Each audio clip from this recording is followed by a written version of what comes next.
रह जया आदिवासी जंगल रखवाला रे।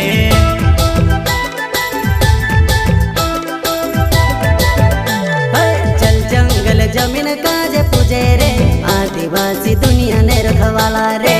बाप देव खतरी काज पूजे रे आदिवासी सबसे निराला रे।